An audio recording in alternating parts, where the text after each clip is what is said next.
No programa de hoje, você vai ver os principais pronunciamentos e debates no plenário.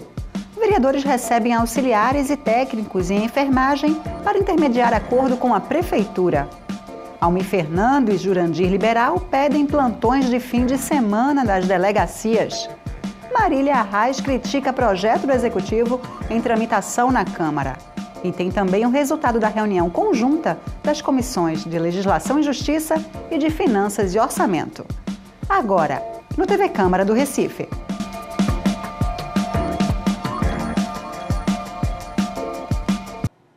Olá, está começando mais um TV Câmara do Recife Online. E auxiliares e técnicos em enfermagem do Recife estavam em greve. Eles reclamam que a Prefeitura não cumpriu os acordos feitos com a categoria e vieram à Câmara pedir o apoio dos vereadores nas negociações com o governo. Técnicos de enfermagem lotaram as galerias da Câmara durante a reunião plenária. Eles vieram pedir o apoio dos parlamentares na negociação de salário e benefícios com a Prefeitura. O vereador Osmar Ricardo solicitou a formação de uma comissão para intermediar o debate entre os servidores e o Poder Executivo. É preciso que esta casa, senhor presidente Vicente André Gomes, tome atitude, como já tomou em outras ocasiões, de resolver conflito entre os trabalhadores e a Prefeitura. E, mais uma vez, a gente vem solicitar a esta casa aqui que se crie uma comissão, né, que possa, junto com a gestão, junto com o secretário de Saúde, mas também com o secretário de Administração, com o companheiro Marconi Múzio, também tem um papel importante nessas negociações, que ele coloca, que não é da pasta dele, mas ele é o secretário de Administração da cidade do Recife, e quando deixa, vereador Gilberto Alves, apenas na mão de um secretário de saúde, para ver isso, ele vai ver qual é a categoria que tem mais peso, a que tem menos peso, e essa disputa termina sendo dos servidores. E eu acho que essa casa não pode deixar de ter esse jogo. Uma categoria ganha e a outra não ganha nada ou ganha muito pouco.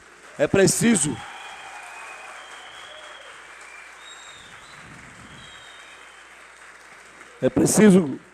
vereador Gilberto Alves, que a gente crie uma comissão aqui para que ouça as reivindicações deles com muita atenção, para que a gente possa, junto ao secretário de Saúde, ao secretário de Administração, né, e à comissão, senhor presidente, que Vossa Excelência pode formar, né, para que a gente possa apaziguar isso.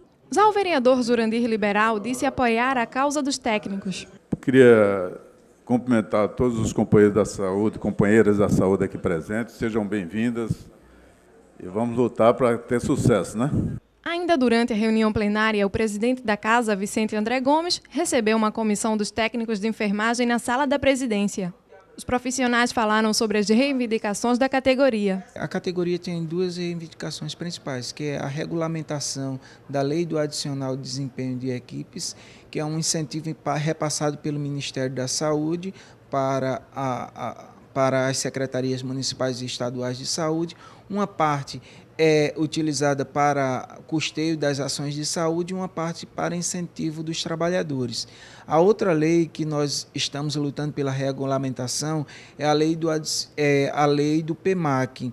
Essa lei ela foi enviada à casa sem a discussão com os trabalhadores e existem vários pontos que prejudicam diretamente os trabalhadores, como, por exemplo, o prazo de pagamento, o pagamento não vai ser pago dentro do quadrimestre, os valores também estão diferentes do que foi acordado com os trabalhadores, então isso deixa os trabalhadores muito insatisfeitos.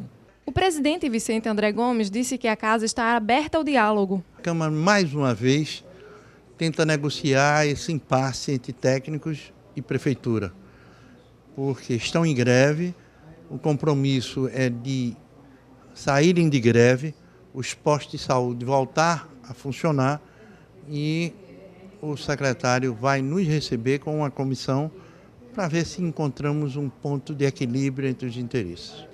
No final do encontro, a categoria decidiu pela suspensão da paralisação por 60 horas. Na quinta-feira, os secretários de Finanças e Saúde vão se reunir com os vereadores e os profissionais. Tramita na Câmara um projeto do Executivo que pretende criar no Recife uma empresa para lançar títulos da dívida pública no mercado. A proposta desagrada a vereadora Marília Reis e parlamentares da oposição. Na tribuna, a vereadora disse que a mensagem da prefeitura é omissa em relação ao processo licitatório. Segundo Marília Reis, a dívida ativa municipal hoje é de 5 bilhões de reais. E se pelo menos 1 bilhão for recebível, ela vai antecipar todo esse dinheiro. Eu pergunto, quem vai manejar o processo de transformação de pouco menos de 1 bilhão de reais em títulos de licitação? Será que vão alegar que se trata de uma atividade de alta complexidade ou de notório saber científico? Acontece que esse mecanismo engenhoso não é fruto da criatividade e da gestão da Prefeitura do Recife. Houve tentativas semelhantes em outros estados.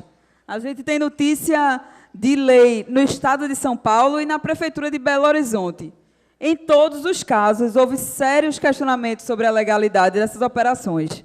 Marília Reis ressaltou ainda que os procuradores da Prefeitura já se manifestaram contrários à operação, considerada inconstitucional. Os procuradores do município também já estão manifestando grande preocupação com a lisura desse projeto, tanto que encaminharam ao prefeito um ofício denunciando as irregularidades que estou mencionando aqui, bem como o sério fato de que o projeto de lei teve uma tramitação bastante estranha e não foi submetido à Procuradoria da Fazenda Municipal, nem à Procuradoria Consultiva. Mas, além disso, o ofício da Associação dos Procuradores Municipais ainda lista mais de 10 motivos pelos quais o projeto não deve ser aprovado. Jurandir Liberal lembrou que, semana passada, ele reclamou da quantidade de matérias enviadas pelo Executivo e a pressa para a votação, e deu destaque a 2 projetos. E nós fortalecemos, inclusive, a própria fiscalização, a auditoria, todos os setores da Prefeitura para viabilizar exatamente para que fosse efetuadas essas cobranças, mas não prejudicasse o contribuinte. É tanto que, recentemente, essa casa aqui recebeu um outro projeto negativando aqueles devedores da Prefeitura, que já foi um grande complicador para os contribuintes, e nós fizemos o máximo de esforço para não penalizar aqueles pequenos contribuintes, aquele tipo IPTU, foi estabelecido um limite, quem devia até 5 mil não ser negativado, então ficou gerando os maiores contribuintes. Então, todo esse esforço que foi feito e que está sendo adotado. Então, não vejo essa necessidade de copiar um projeto, uma lei que tem sido questionado em outras capitais. Então, Pernambuco, a questão foi negativado, foi exatamente cópia já de outros municípios. E eu gostaria que a Prefeitura realmente copiasse bons projetos de outros municípios, mas ele só copia aquilo que é ruim para o contribuinte, é ruim para a população do Recife. Dá um cheque em branco para o prefeito contratar temporariamente quem ele quiser pelo salário que ele determinar mediante decreto. Ou seja, essa Câmara aqui não interessa, não vale nada. Então, a regra de contratação temporária sempre foi atendendo às emergências, e aí o prefeito manda um projeto em regime de urgência e a casa analisa e aprova ou não, que a iniciativa é do Executivo. Mas aqui as coisas estão... o prefeito está fazendo o possível para dispensar essa Câmara, e a Câmara está sendo subserviente em todas as manobras que manda projeto para essa casa. Eu espero que, nesses 2 casos, a gente discuta profundamente e essa casa tenha um posicionamento contrário. Já o vereador Raul Jungmann disse que há dúvidas se os créditos transferidos serão honrados pelos devedores. Ou seja, na medida que você fizer a transferência, né, da auditoria, da fiscalização da Prefeitura e colocar na entidade que está sendo criada, quem, na verdade, responderá efetivamente, e não teremos contestações judiciais por conta dessa transferência. Uma outra coisa, como é que ficam os títulos e créditos repassados a esse órgão no que diz respeito àqueles recursos fiscais que são vinculados, ou seja, que pertencem a determinadas vinculações, como, por exemplo, educação, saúde, só para citar 2 exemplos. Como é que vão ficar? Terceiro exemplo, o custo que se tem, por exemplo, de lançar debêntures, que é um custo que efetivamente existe. Ele recairá também sobre esses títulos? Como é que isso vai se dar? O vereador Fernando fez um apelo no sentido de ampliar os plantões nas delegacias durante os finais de semana. Eu que trabalhei em plantões, e o governo do estado fez a centralização dos plantões aqui para Agamenon Magalhães, colocando todos os plantões num único local. E quando eu estava trabalhando, eu reivindiquei, vereador Gilberto Alves, do secretário Wilson Damásio, que reforçasse os plantões, porque a população sempre procura à noite os plantões para fazer BO, boletim de ocorrência, para pedir apoio quando ocorre alguma ocorrência em termos de policial, de violência na comunidade. Sempre é procurada a delegacia nesse sentido. E com essas centralizações dos plantões, as delegacias, como já existiam várias outras que já fechavam à noite, que, por exemplo, em Casa Amarela, só a de Casa Amarela abria à noite, as demais, como Macaxeira, Alto Pascoal, Vasco da Gama, sempre fechou a partir das 18 horas. E as pessoas procuravam essas delegacias e elas teriam que se deslocar ao plantão de Casa Amarela. Mas com a centralização desses plantões, ficou apenas um plantão aqui da Agamenon Magalhães, onde as pessoas procuram as delegacias, elas estão fechadas. Então a gente pedia que fosse feito esse reforço, vereadora Aimee Carvalho, irmã, ao antigo secretário, para que pudesse reforçar, pudesse ter mais policiais, para que quando a população procurasse as delegacias, a gente pudesse dar um apoio maior a essa população. Infelizmente, o que aconteceu foi o inverso, o contrário, fechou os plantões. Então, hoje se procura as delegacias e elas estão fechadas com apenas 1 ou 2, 3 policiais sem poder dar nenhum atendimento. E o pior, nem o BO se faz lá.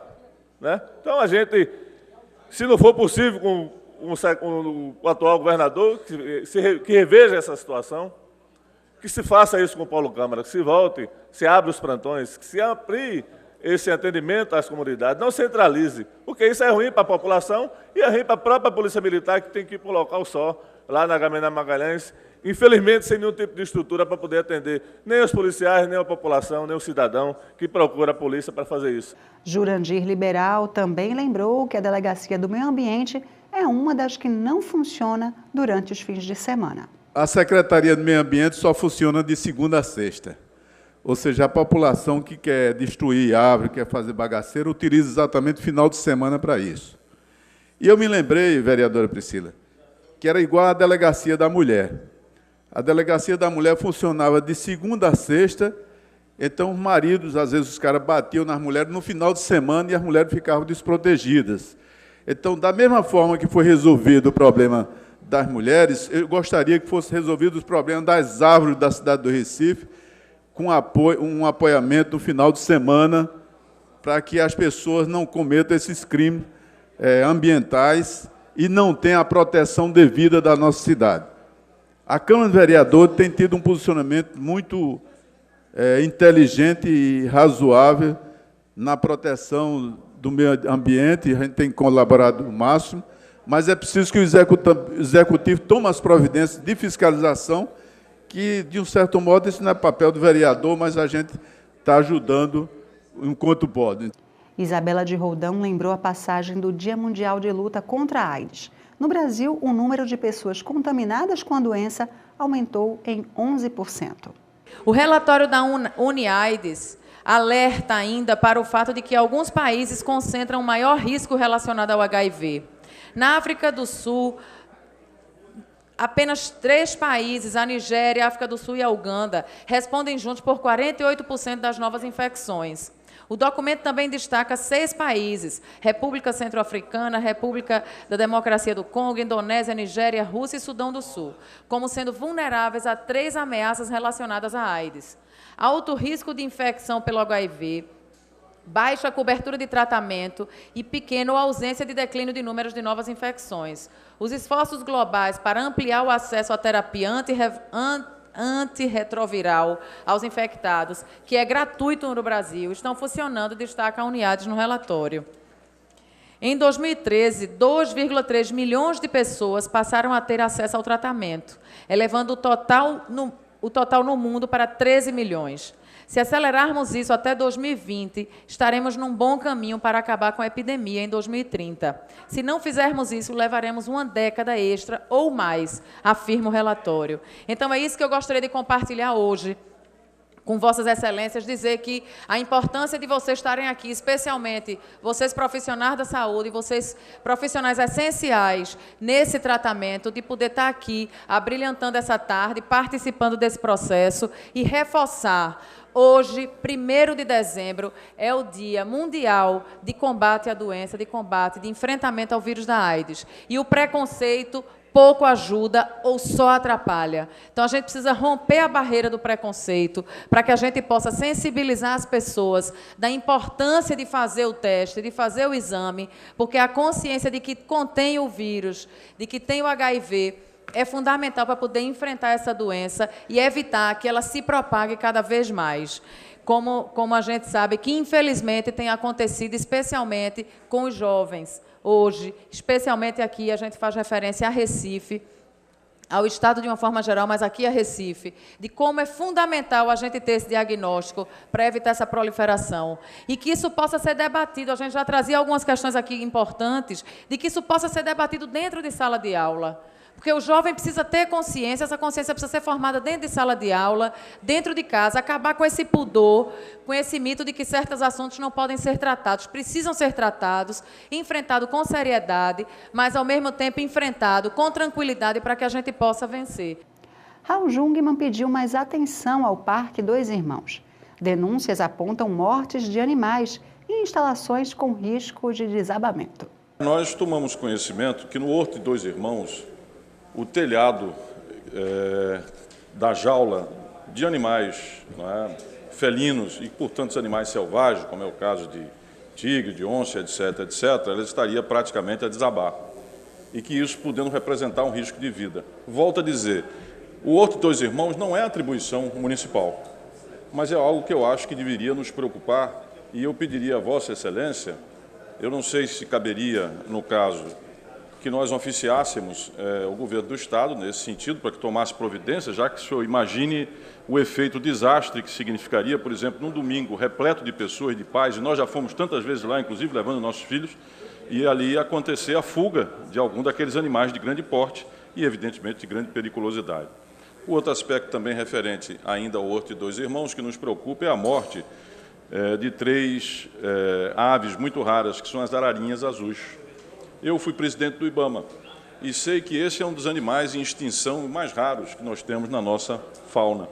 E nós tínhamos aqui 9 espécimes, aliás, 9 indivíduos, melhor dizendo, que representavam elas, e que elas todas foram mortas. Isso aponta para um processo, talvez, de má gestão ou de falta de atenção com esse horto, que é um ativo fundamental para nós, para a cidade, para os pais e também para os filhos, e um motivo de diversão, sobretudo aos populares da cidade do Recife. Então, eu pediria as devidas providências, e se o presidente me permitir e me incumbir, eu cuidaria também pessoalmente de buscar esclarecimentos a esse respeito, particularmente no que diz respeito à situação daqueles animais de grande porte, felinos, que colocariam em risco, talvez, a vida das pessoas lá no parque. O secretário de Finanças da Prefeitura do Recife participou de uma reunião conjunta das comissões de Legislação e Justiça e de Finanças e Orçamento.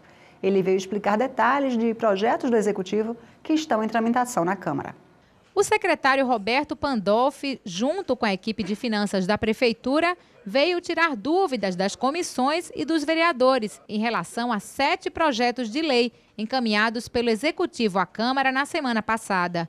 Entre as propostas está a que trata sobre a Orquestra Criança Cidadã. Eu gostaria de destacar o de isenção para a construção da sala da Orquestra Criança Cidadã, que é um trabalho social reconhecido hoje não apenas no Recife e em Pernambuco, mas inclusive internacionalmente. Outro projeto detalhado no encontro foi o que institui o Programa de Recuperação Fiscal para o setor educacional. Segundo a Prefeitura, a proposta é semelhante ao Prefis da Saúde, já implantado no Recife. De acordo com o projeto, instituições de ensino regular pré-escolar, fundamental e médio terão redução de juros e multas para débitos de tributos municipais anteriores a 2010. O prefeito da educação, o setor da educação passou por uma crise, né, de 2010 para trás. Então nós estamos dando uma chance dos pequenos colégios, dos grandes colégios, de todos, quitarem os seus débitos. Não os débitos recentes, mas débitos lá atrás. Então eles vão poder ter um grande benefício, certo? Poder parcelar esse débito em até 240 meses, certo? Então vai ser muito bom nós ter o segmento todo regular, todo em dia. Eles já estão pagando, o setor, é bom dizer isso, vem desde recentemente, já começaram a pagar tudo como deviam pagar, certo? E nós estamos indo buscar lá atrás e com isso facilitando a vida da prefeitura, vamos ter mais receita, facilitando a vida dos colégios. Também foram discutidas na reunião as alterações na tributação do ISS para profissionais autônomos. O projeto do Executivo estabelece um valor de R$ 273 por semestre para aqueles que querem trabalhar com a nota fiscal de serviços eletrônica. A isenção do ISS para aqueles profissionais autônomos cadastrados no SIM e excetuando algumas categorias e os de nível superior. Os de nível mais básico, esses entram praticamente todos num conjunto que está isento desse imposto, e que eu acho que isso vem a dar uma dinâmica maior na economia, uma vez que o secretário deixou claro que essa renúncia fiscal não teria um significado relevante para o montante arrecadado pela prefeitura. Você, na verdade, iria facilitar a vida desses profissionais. Para regularizar os débitos tributários de pessoas físicas e jurídicas gerados até 2010, a Prefeitura criou o Programa de Parcelamento Incentivado, o PPI. O projeto também foi detalhado no encontro. E nós queremos facilitar a vida do contribuinte. Hoje em dia, o contribuinte ou paga à vista o parcelamento e tem 70% de redução de juro ou multa, ou ele pagando em 2, 3, até 96, não tem nenhuma redução mais. O que é que nós estamos fazendo? Estamos colocando uma redução maior, elevando para 90% para quem paga à vista, e se ele quiser pagar de 2 a 12 meses, ele tem 70% de redução, de 13 a 24 ele tem 50% de redução, de 25 a 36 ele tem 30% de redução. Então, estamos dando os escalonamentos, isso daí vai facilitar muito a vida do contribuinte. Às vezes a pessoa não pode pagar o débito em 4 vezes, em 5 vezes, e não tem nenhuma redução. Se ele pagar à vista tem 70, então nós estamos quebrando essa regra, sendo muito mais maleável e ajudando muito a vida do contribuinte. Isso vale para pessoa física, pessoa jurídica? Pessoa física, pessoa jurídica, IPTU, ISS, TLP, qualquer imposto, qualquer taxa. A proposta que gerou mais debate foi a que cria uma sociedade de propósito específico. Segundo o secretário Pandolfi, ela foi baseada em uma lei de São Paulo e já foi instituída em várias cidades. É um projeto muito bom, de grande sucesso, que foi copiado por Belo Horizonte, foi copiado pelo Rio de Janeiro e atualmente já tem projetos aprovados em Fortaleza, em Porto Alegre, em Salvador. Então, mas como houve alguma polêmica em torno disso, nós fizemos questão de detalhar tudo. Por exemplo, a empresa não vai ter nenhum funcionário, não vai ter nenhum cargo comissionado, ela será ocupada pelos atuais pessoas que já estão na administração, inclusive eu posso ser o presidente da empresa, o meu secretário executivo pode ser o presidente da empresa, não vou ganhar um centavo a mais, nem vou deixar minhas atribuições. Isso aí é uma coisa muito importante para as pessoas entenderem como essa empresa vai funcionar. Não vai ser nenhum cabide emprego, não vai ter ninguém ganhando gratificação, ganhando remuneração. É isso aí que nós fizemos questão de deixar. Já estava nas entrelinhas da lei, já está, mas nós fizemos questão de deixar muito claro isso aí. E o que é essa empresa? Essa empresa, nós vamos pegar o parcelamento, nós fizemos um grande trabalho de cobranças e tivemos muito débito parcelados. Agora, conforme o projeto anterior, as pessoas geralmente parcelavam em 96 vezes, certo? Nós estamos em buscar esse dinheiro, é um custo baratíssimo, certo? Para antecipar esse dinheiro, certo? Essa empresa vai pegar esses parcelamentos, uma parte dele também está limitado, deve ser em torno de 30% do que existe parcelamento, e poder lançar as debêntures no mercado e conseguir mais recursos para tocar as obras, para gastar nos 25% da educação, para gastar nos 15% da saúde.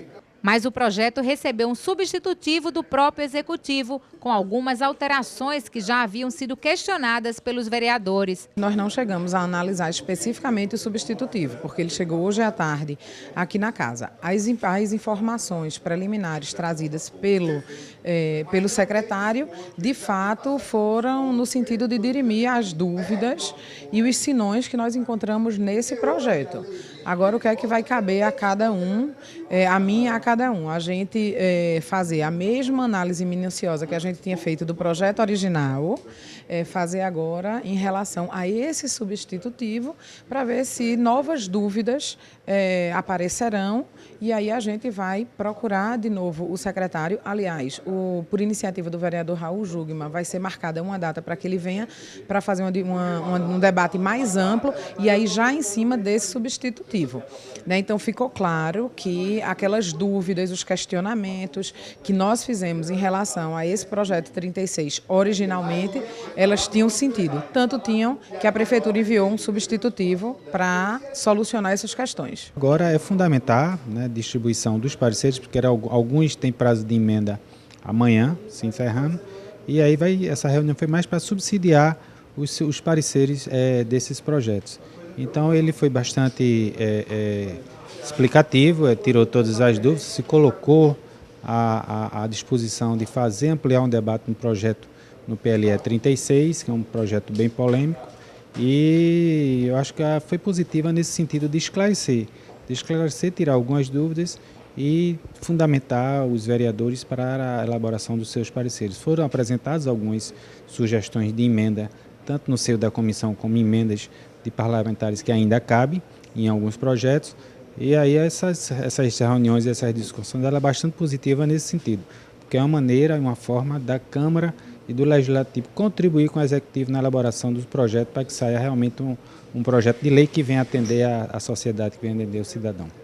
A gente fica por aqui. Para rever esse e outros programas, acesse nosso canal youtube.com/Câmara do Recife. Até mais.